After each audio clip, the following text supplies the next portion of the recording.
Santiago Nieto Castillo es un académico reconocido de prestigio que ha estado también en puestos importantes a nivel federal, ha estado en el ojo del huracán, evidentemente también. No hace mucho era el titular de la FEPADE, así que vamos a platicar con él.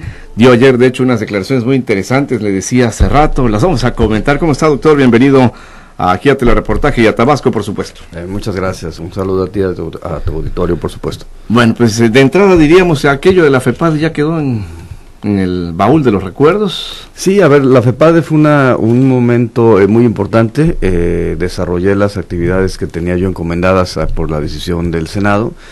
Sin embargo, la definición que tuvo el titular, el encargado de despacho de la Procuraduría, hizo que las cosas siguieran como todos sabemos.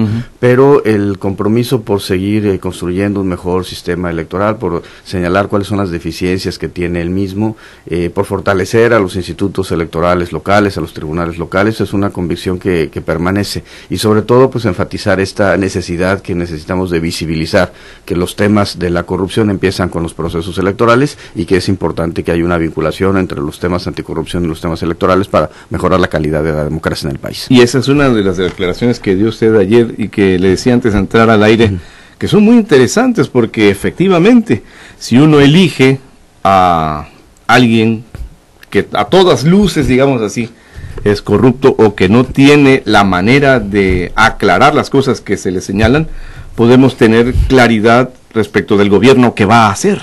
Sí, exactamente, coincido contigo. El tema es, muchas veces se dan componendas entre partidos políticos, servidores públicos para desviar recursos a las campañas electorales. Muchas veces son los propios candidatos o precandidatos, aspirantes, los que hacen acuerdos con empresarios para recibir algún tipo de apoyo, beneficio o contrataciones posteriores en el ejercicio gubernamental. Tenemos casos donde ha habido un tema de retención de salarios de los trabajadores para desviarlos a las campañas electorales. Esto se localizó en el estado de Chihuahua, pero también existió en Coahuila, también existió en Nayarit, y creo que es importante que se visibilice todo eso de cara a un proceso electoral como el que vamos a tener en 2018, donde se va a renovar no solamente la titularidad del Ejecutivo Federal y la Cámara de Diputados y Senadores, sino 30 elecciones locales concurrentes, incluyendo 9 estados que tendrán la renovación del gobernador o jefe de gobierno. Ahora, pero aquí también vale la pena regresarnos a su caso específico, porque si estamos hablando de un fiscal especializado en la atención de delitos electorales, que cuando toca algo tan sensible o algo tan incómodo para el poder en sí, lo cepillan, como se dice en el argot popularmente, o le dan las gracias, lo despiden, lo cesan, le generan lo que haya sido, pero lo quitan de donde está.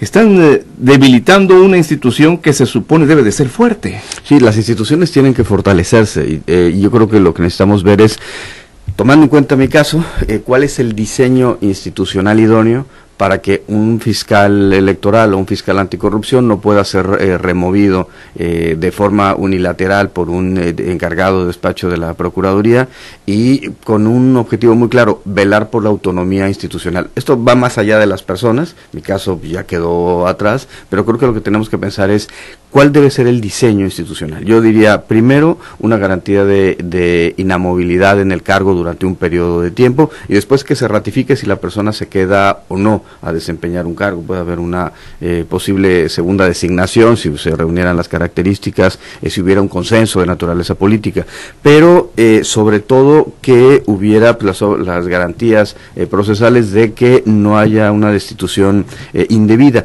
Esto, insisto, no para velar por la persona, sino para velar porque el desempeño de la función se desarrolle de la mejor forma. Por algo muy sencillo. Ahorita las fiscalías y procuradurías del país están desarrollando una labor muy importante respecto al combate a grupos delincuenciales, ya sea asociación delictuosa, ya sea delincuencia organizada, ya sean individuos físicos que cometen delitos.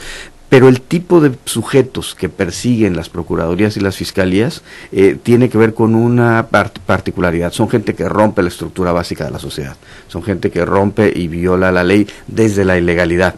Sin embargo, las personas que cometen delitos de corrupción o que cometen delitos electorales o que incluso atacan a las mujeres en el tema de violencia política de género, son personas que generalmente se encuentran en la estructura formal de la sociedad, es decir, son dirigentes partidistas, son servidores públicos, son personas con cargos de elección popular, y digamos que no se trata de personas que rompen la ley desde la ilegalidad, sino que la rompen desde la propia legalidad, desde el sistema formal.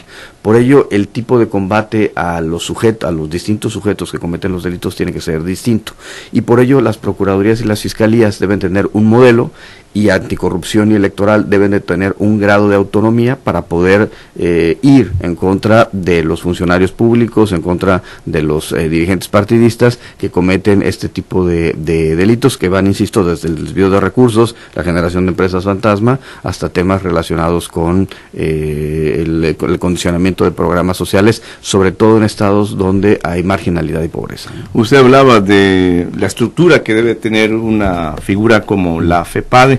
¿Está bien que siga dependiendo de la PGR? Yo creo que debería tener un mayor grado de autonomía, no solamente FEPADE o anticorrupción, sino también las fiscalías especializadas por este hecho importante, es decir, mientras las procuradurías siguen dependiendo de los gobernadores, las fiscalías no, ya son modelos más autónomos.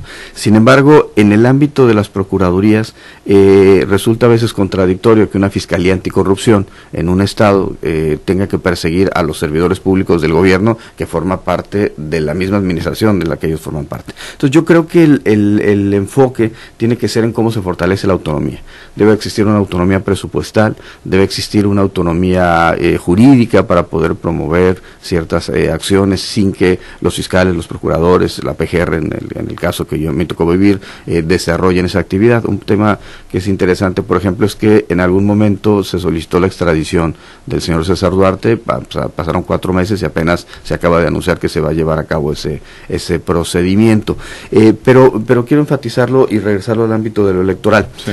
Creo que en la medida en que se fortalezcan incluso presupuestalmente, administrativamente, los institutos electorales locales, los tribunales electorales, las fiscalías electorales, creo que podemos tener un mejor diseño y una mejor organización para los comicios. Yo quiero poner un ejemplo que me parece importante.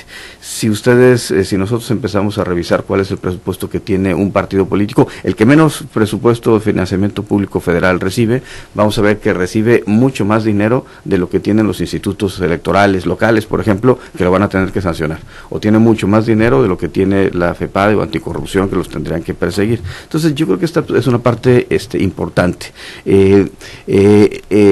Hay muchas quejas respecto a lo caro que resulta la democracia, pero en realidad el dinero se va no a los institutos. El dinero cuando fluye de manera importante en las campañas electorales tiene que ver con el dinero que va a los partidos. Por ejemplo, para 2018 los partidos políticos a nivel nacional recibieron 6,000 millones de pesos y a nivel local van a recibir un poco más de 5,000 millones. Es decir, solamente el sostenimiento de los partidos a nivel nacional tiene una carga al erario de casi 12,000 millones de pesos para 2018.